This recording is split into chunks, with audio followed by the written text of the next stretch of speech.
So we're going to be going over our forms to be filled out and samples to be sent off. So we're going to start with our sample. We've got a sample of our blood here that we just spun down.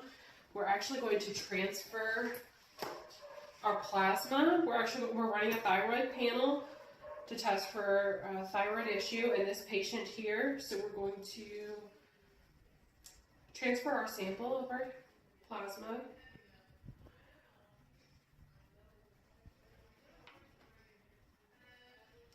into our red top tube. We're placing these in red top tubes because there's no additive. We want to make sure that there's no addition to our original sample.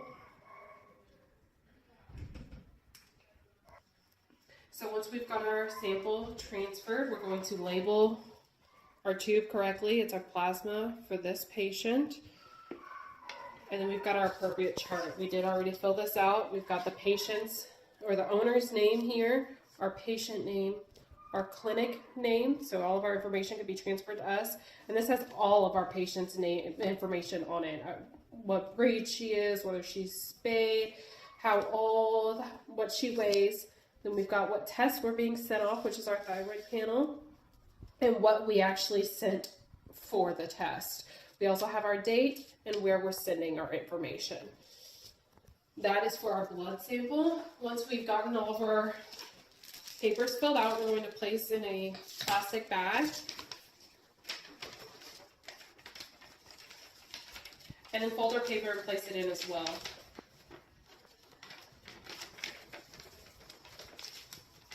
We want to make sure that the owner's information is on the outside, so we know who the test is for. That way our bag is labeled correctly. With their information, we're going to place these samples into our refrigerator. You do have the option of placing them on an ice pack if the refrigerator is not available for pickup. These are our actual forms. This is what we have already filled out. We just go down the line and fill them out. We also have our specimen jars. We do not have a sample to send off for our specimen. However, what we would do is we would place our specimen in our formalin jar, fill out all of their information on our jar, and again, put it into a plastic bag with their appropriate finished lab work. And then these necessarily do not need to be put in the refrigerator, so we can just hold and make sure that they stay with all of our other information. Alright, so we're going to go over our cleaning and our maintenance for our laser sight machine. This is one of the chemistry panels that we have to in our clinic. It's our blood, chemistry blood set. And so we've got our reagent. Now we're going to change out every time we run out of our set of CBC tubes. So once we run through all of that, we're going to run through that whole set of tubes. We're going to change out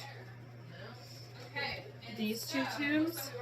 They've got color coordinated for where they go. We're going to change those out once they run out with two fresh. See the difference in filament. This one's almost full and empty. We're also going to change out this reagent. You can see we have our next one ready to be changed out. That's going to do, like I said, every time we run all the way through all of our tubes. We also empty this waste basket for our maintenance, and we can empty this out more often than we would actually run through our system. However, we do that as maintenance as well. Now for care of our system, we would remove both of these and remove our holder. And every month we want to change out our filter. We've got a filter in here that helps keep the machine clean and well maintained. So we would change that out every month with a new filter. And also we have a drawer underneath. This helps with our airflow. We would want to remove this completely and clean out any dust or debris that might be present in it. So we're going to be doing a sample of an ELISA test today. It's our CPL test. We're going to use serum and we've got our conjugate all ready. So we're going to go 3 drops of our serum into this collection tube here.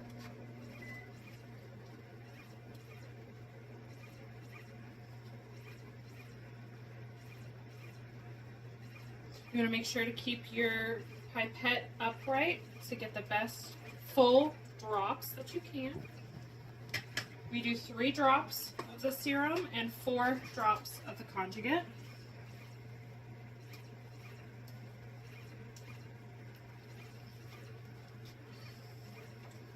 You want to make sure it's properly mixed together and then place onto this front circle here. We're going to wait for it to start to come up through here, and we'll know when the sample's ready as it starts to come up through this back circle. Once that's done, we're going to snap the test, and it's going to run for a full 10 minutes for us to get our result.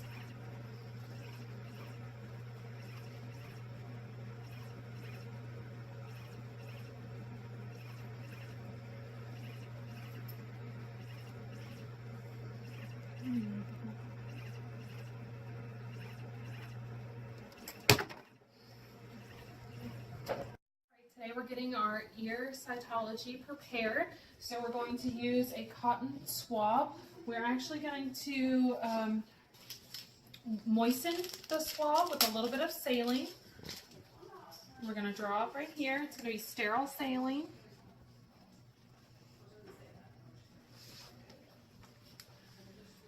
And moisten our swab for each ear.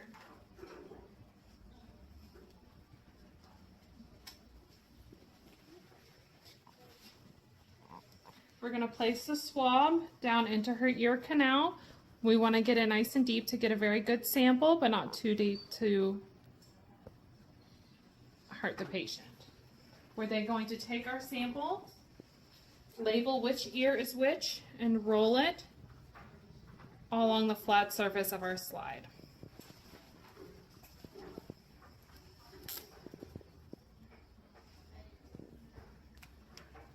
We are then going to do her right ear. We want to make sure to get a thorough sample of both ears to make sure if there are any organisms that we know which ears to treat.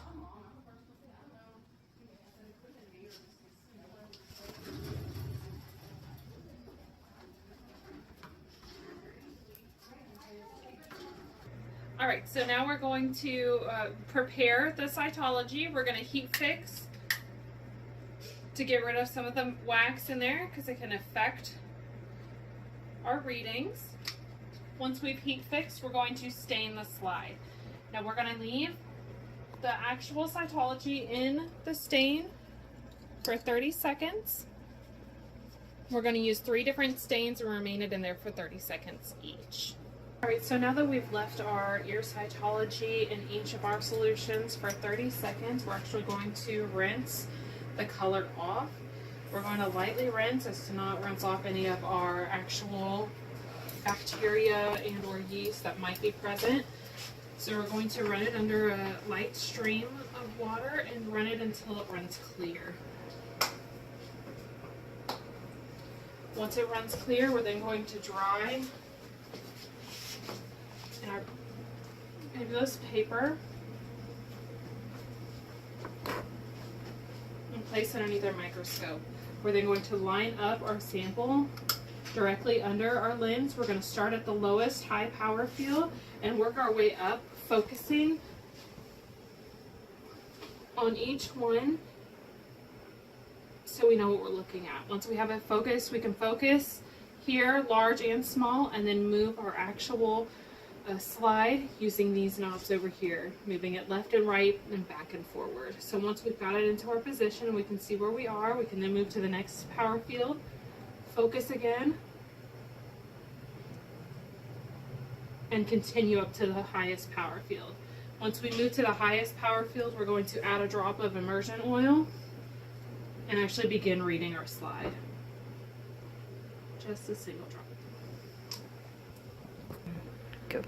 All right, so now that we've got our sample focused on the highest power field, with our immersion oil, we've actually read that we've got about 3 yeast per 2 high power fields and 2 rods per high power field. So there is a bacterial infection. With this discovery, we're then going to refer to our doctor and wait for our appropriate medications. All right, so we're going to go over some of the stuff that we're getting ready for our necropsy today, just so when the doctor's ready, we can go ahead and get everything started. So we're going to have an actual sterilized gown that we're going to put on to make sure that our clothing and our skin is all protected from everything. We're going to make sure that we have our surgical masks on. That's to keep us protected from anything in the body and to keep us from any inhalants and to keep us from giving any bacteria or contaminating any of our specimens. We're also going to wear sterile gloves to keep all of our patient actually as sterile as possible, and to keep all of our specimens as sterile and clean as possible. These are our 3 formalin jars we're going to use to collect our specimens. We're going to have 3 different specimens, so we want to have all our jars ready. We want it to be submerged in the formalin, so we've got a nice filled cup here. Next, we're going to start with our blade. Our blade is going to be used to actually cut open the patient. We also have our scissors. Those are going to actually be able to cut through our thoracic cavity. We have our surgical scissors and our forceps, and those are going to help us to obtain the samples correctly. Go.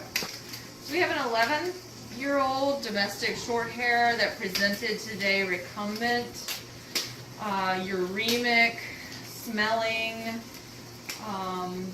about 10 to 12% dehydrated, and ultimately we ended up euthanizing this per the request of the owner, and she agreed to let us do a necropsy here. And so on our external exam of this cat, we note that we have a bruising on the jugular from our jugular blood draw.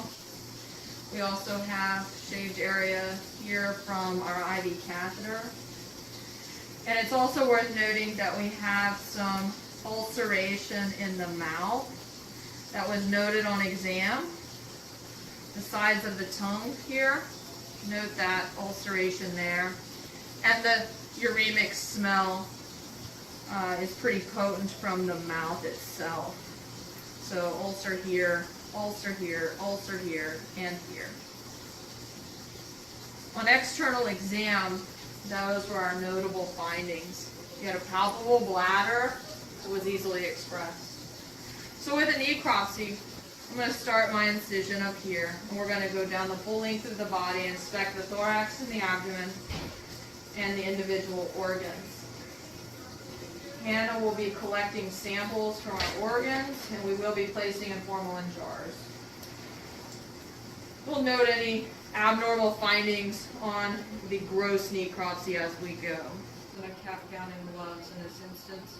To keep the procedure as sterile as possible and to keep anything that the cat might have or might distribute to us clean and clear as well. Exactly. So for histopath, for our safety, try this correct through the ribs. In a larger animal, you can use pruning shears. All right, and on initial inspection, our lungs appear normal. The heart is in the correct anatomic position. And so we will take our samples from the abdominal area, so we have more organs there to evaluate. This is the mediastinum here.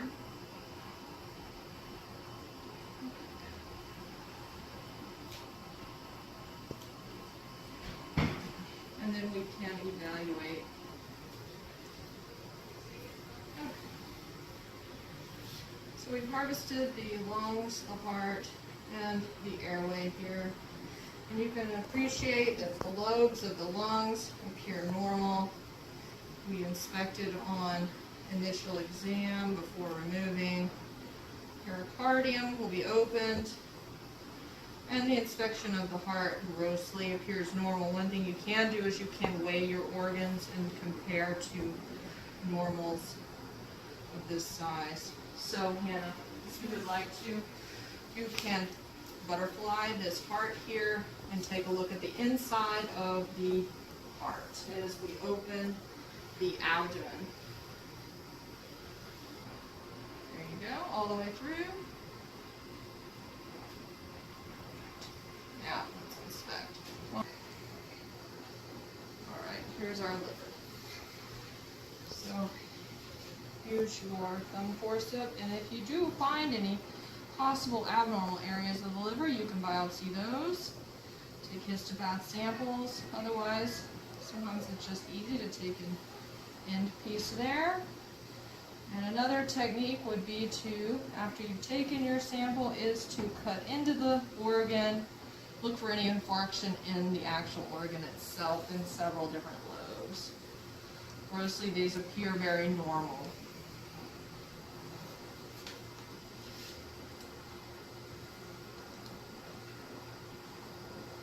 Note our omentum covering the abdominal organs, and within the omentum underneath the stomach, the pancreas, and the length of the mostly.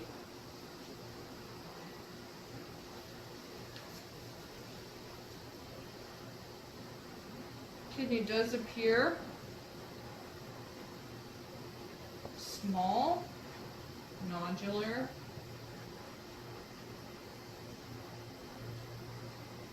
The kidney capsule is quite thick. Normal. And what you're looking for on a kidney, any kind of whitish, kind of infarcted areas. It is surrounded by a large portion of fat here. So you may want to take a sample of the kidney for histopath, help us rule out things like chronic kidney disease, even though this cat presented acutely.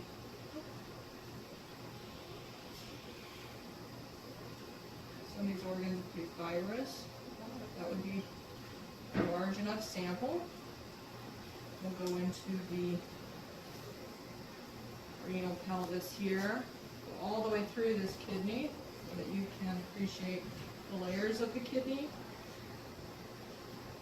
And another reasonable method of obtaining a histopath sample would be, and this is an interesting finding here.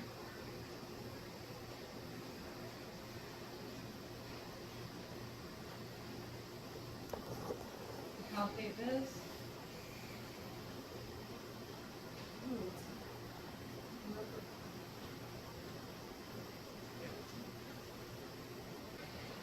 In the instance that we would need to return the animal to the owner, we could go ahead and suture the body cavity back together or present for cremation if necessary. Any questions?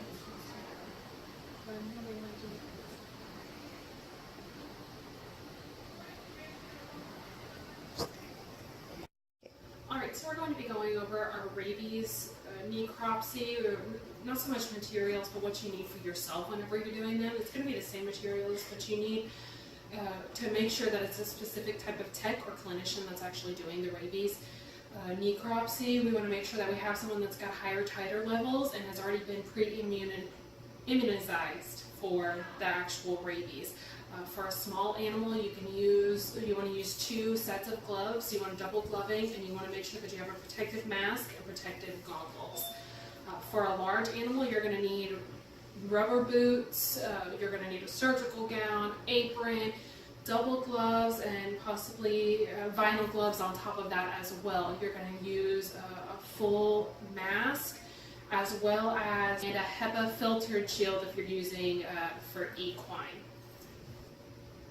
Now for the actual removal of the head, you're going to use a disarticulation at the Atlanta occipital bone to actually remove the head. You're going to double bag the head and send to the appropriate facility. You want to make sure that nothing can get in or out, so after you've double bagged, you want to put in a styrofoam and then in a plastic box to ship.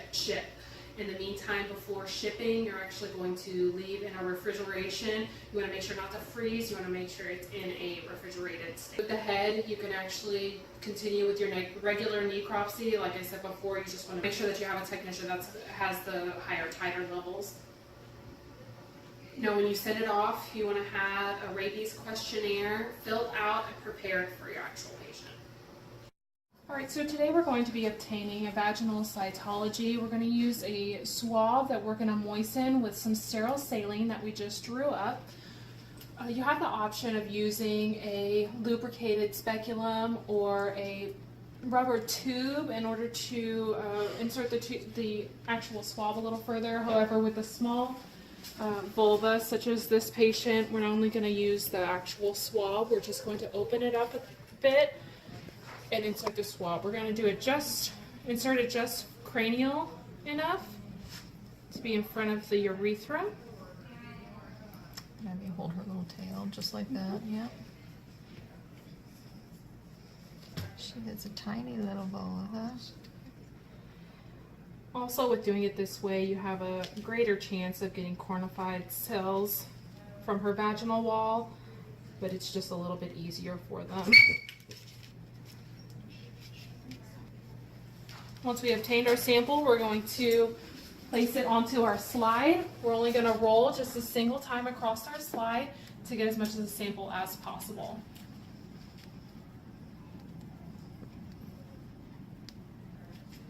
That's it. Alright, so we've got our vaginal cytology that we just obtained. So we're going to begin our staining. We've let the cytology dry. You want to make sure not to heat fix it like you would for your swab. We don't want to damage any of the cells. So we're going to place into our solution. This is our first step. We're going to lift. We're going to leave it in for about 30 seconds. Alright, now that our slide has sat there for about 30 seconds, we're then going to move to our second step. We're going to do the same thing. We're going to rinse a couple times and then leave in for 30 seconds. Now that this is set in for about 30 seconds, like I said, we're then going to move to our third solution. Dip a few times and leave in for about 30 seconds. Right now that we've set in our third solution, we're then going to rinse the back of our slide. Towards the top, we want to make sure that it runs clear by the end, no blue or pigment. Make sure to get all of the stain off of our slide. Once it's clear, we're going to use paper towel, dab the ends, and give it a few seconds to dry, and then we're going to read on our microscope. Alright, now that we've dried our slide, we have then placed our slide onto our microscope. We're going to start at the lowest power field and work our way up. We're going to line up our slide and focus. So I can see on this slide that we've got a few cornified cells, which could be a possibility due to the fact that we did not use vaginal speculum. And I see a little bit of debris.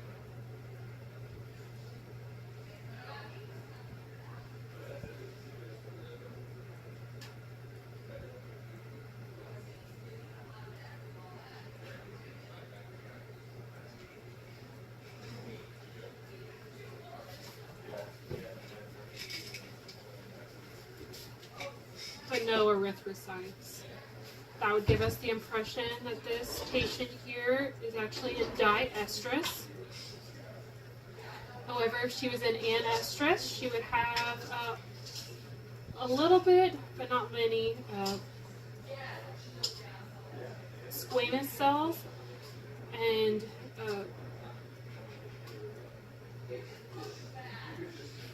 abundant amount of basophils. For proestrus, you'd be able to see a swollen vulva and a little bit of discharge. In estrus, you see a very large swollen vulva with many erythrocytes and red discharge.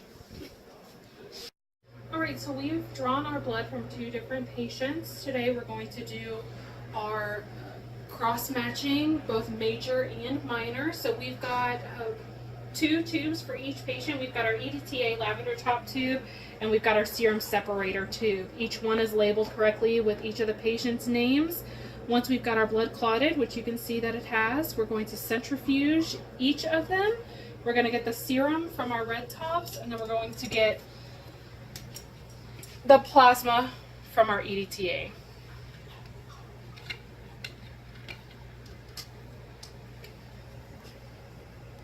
Alright, now that we have centrifuged both our EDTA tube and our serum separator tube, we're going to transfer, starting with our serum,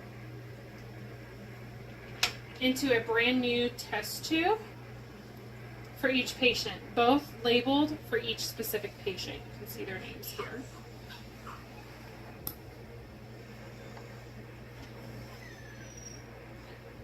We're going to get as much of our sample as we can to make sure we have only serum in there.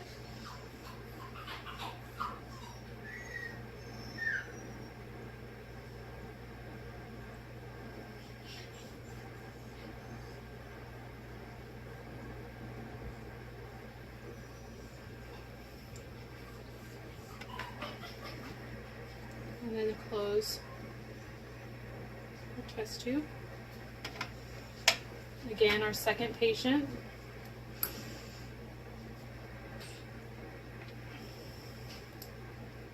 We have already labeled both tubes, as sample as we can of our serum.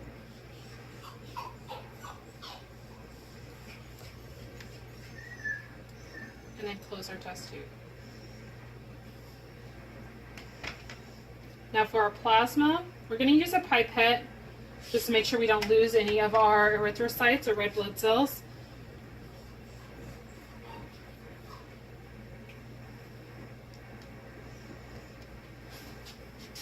And we're actually just going to remove all of our plasma and discard.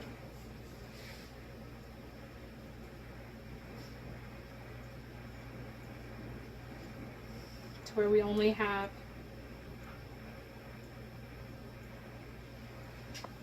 erythrocytes left. Again, both of these are labeled for the correct patient. New pipette.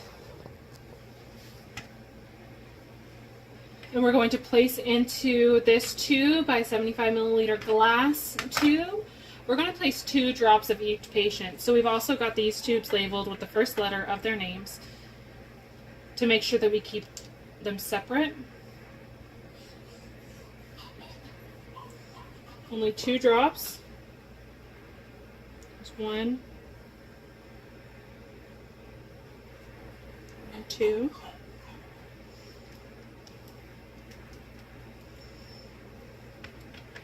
Same with the next patient. Label with an L for her name.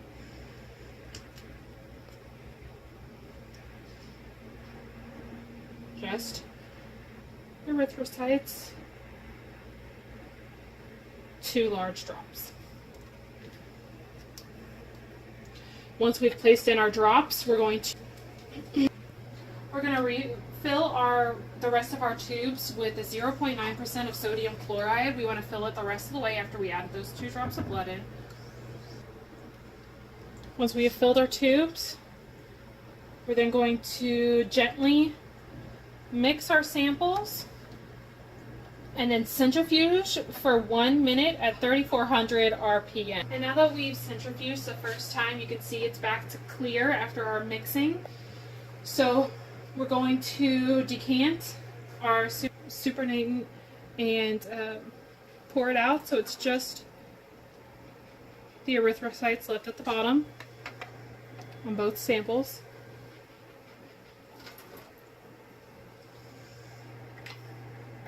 Once we've done that, we're then going to repeat our process. So we're going to refill with our saline.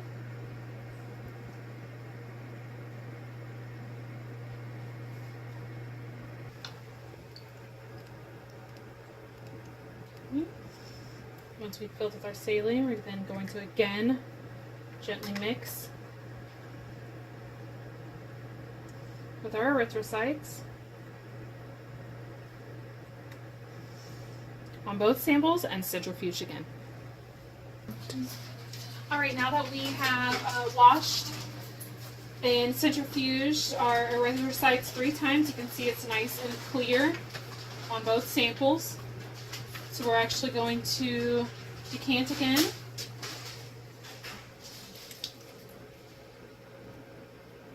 Remove as much as we can without removing the sample.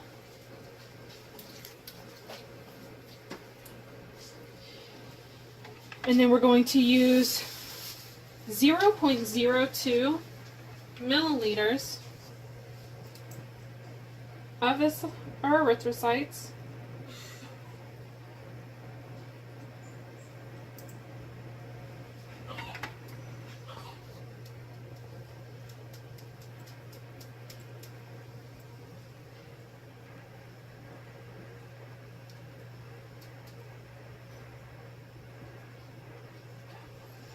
into a new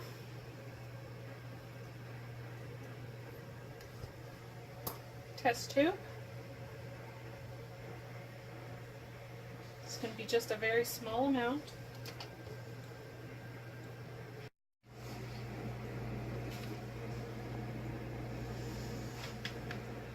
Alright. And then we're going to do our next sample. Open test tube. This is a new and fresh test tube. Do the same for this one.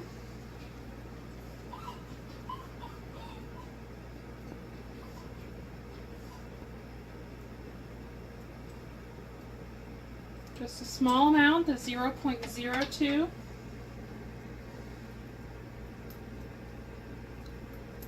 our test tube.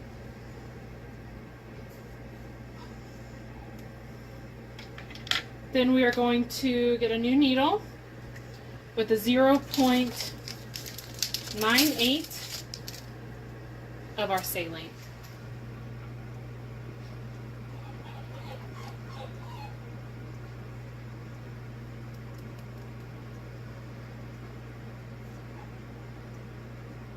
Get it just right into each tube.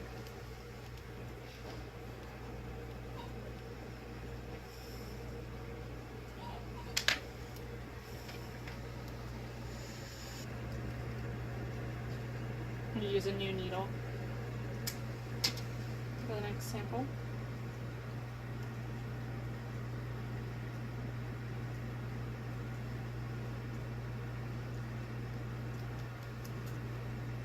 Get all the air bubbles out.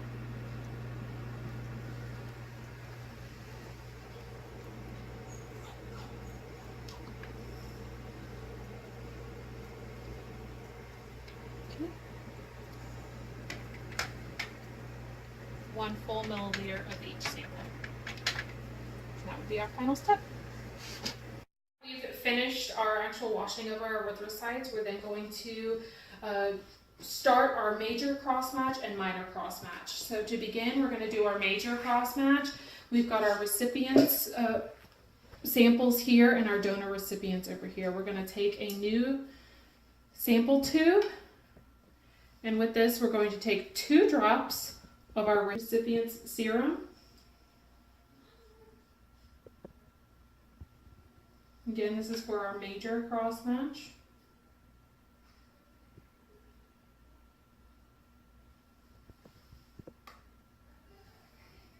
And place it into our tube, our fresh tube.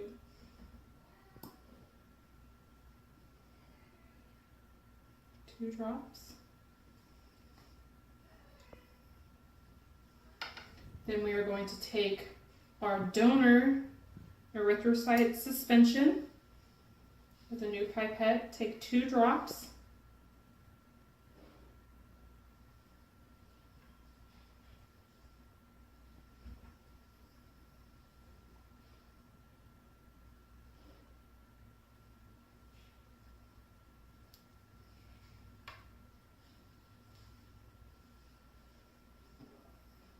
And that's going to be what we're going to use for our major cross match. We're then going to make sure that we keep it all straight by labeling this as our major cross match and away from all of our other samples. Once we've got our major cross match done, we're then going to start with our minor cross match.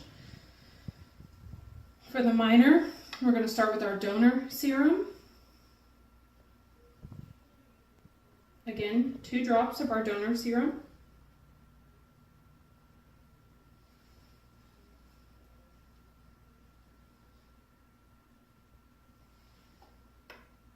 We've got a new test tube.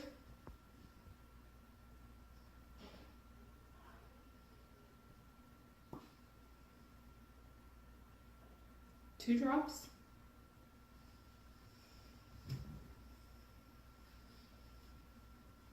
And then we're going to use our recipient's erythrocyte suspension. 2 drops.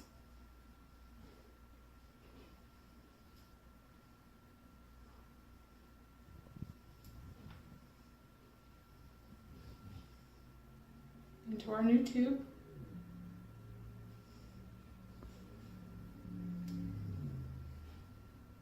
Make sure our top is on correctly, and label that as our minor cross match.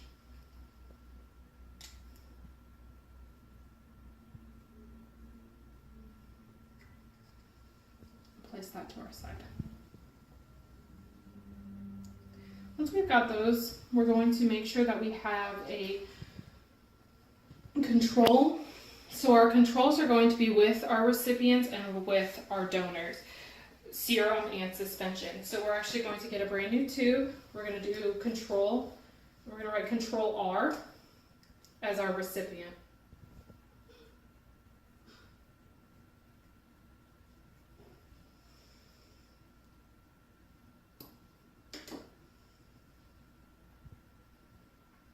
Two drops of our recipient erythrocyte suspension.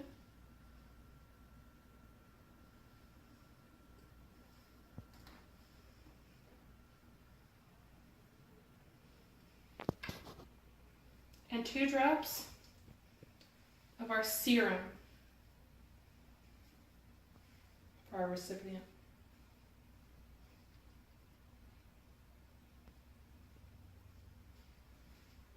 Again, we're using all new pipettes or syringes for every new sample we obtain. Once we've got our control for our recipient placed to the side, we're going to do our control for our donor, and we're going to label that with a control D.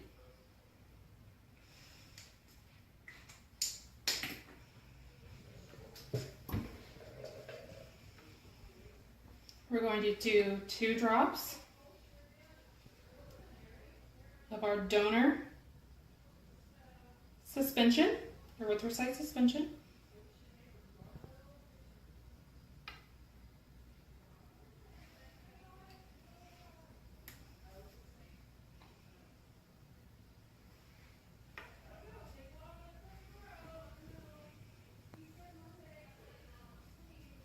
And 2 drops of our donor serum.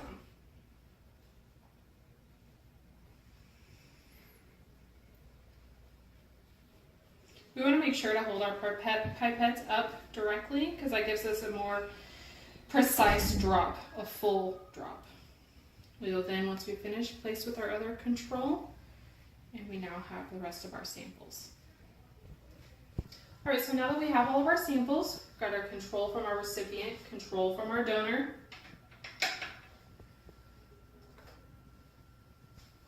And then our major cross match, so it's major, and our minor cross match, where they're going to place in this rack here. We're going to shake gently for a certain period of time, and then wait for 30 minutes while it incubates. All right, so now that our samples of all of our cross-matching and controls has incubated for 30 minutes, we are then going to take them from our preparation room into our actual lab area and begin to centrifuge. Okay.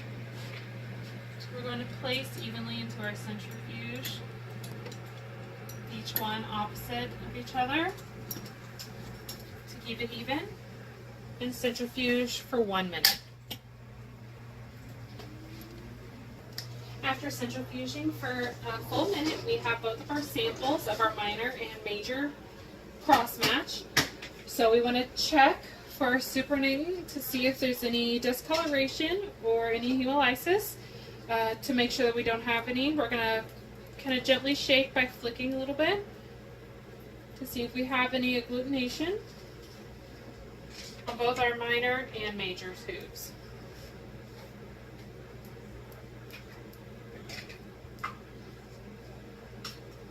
On a macroscopic, do not see any hemolysis or agglutination. So we're then going to place a small drop using our new pipette onto a slide.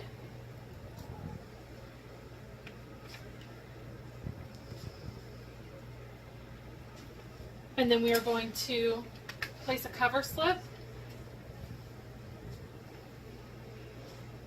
and check underneath our microscope. We're going to look underneath the lowest power to see if we do have any agglutination on our microscope. So we're going to move over here.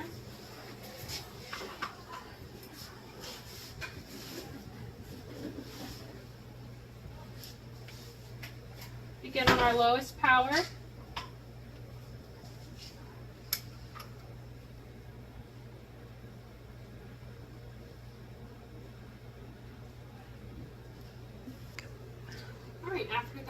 After we've gone through our entire slide, we want to make sure that we're not seeing any agglutination of the erythrocytes. If we did see any, we would see grape-like clusters.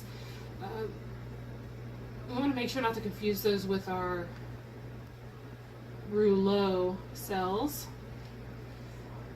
And on our microscopic evaluation, there is no agglutination. So they are a match. However, if they were not a match, you'd see a significant amount of hemolysis or agglutination on our microscopic and our macroscopic evaluations. And if you did, then we would have to find a new donor for that specific recipient because they would not be a cross match. All right, so we're going to be doing a skin scrape on this patient here. He's got a few little lesions that are hair loss for him, so we're going to do a few skin scrapes. We've got a number 10 blade that's been dulled, and we're going to dip it in our mineral oil that we've got here on our slide to make sure that it's not too hazardous to his skin. We're going to scrape multiple areas on him to get the best possible sample. So we're going to start with this lesion here. We're going to hold the blade perpendicular to his skin.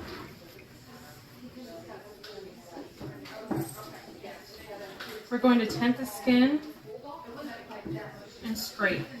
We don't want to get too deep, but we want to get deep enough to irritate the skin follicles, because that's where the Demodex and Streptococcal mange live, deep in the follicles under the skin. Once we've got that sample, we'll move on to the next area that he has.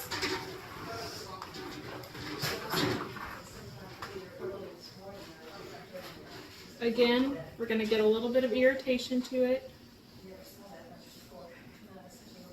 Just deep enough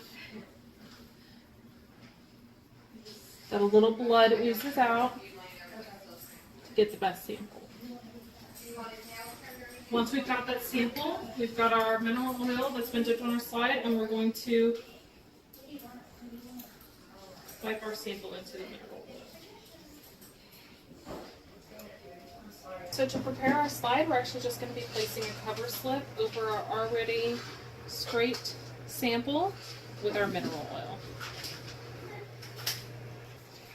Alright, so we're going to evaluate our sample. We've already put our cover slip on. We've got the sample underneath the lowest on our microscope.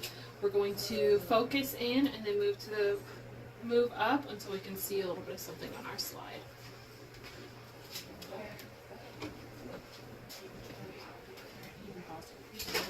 Alright, so on this slide, we actually did find one Demodex mite. based on our sample that we got. So we're going to go ahead and relay that information to the doctor.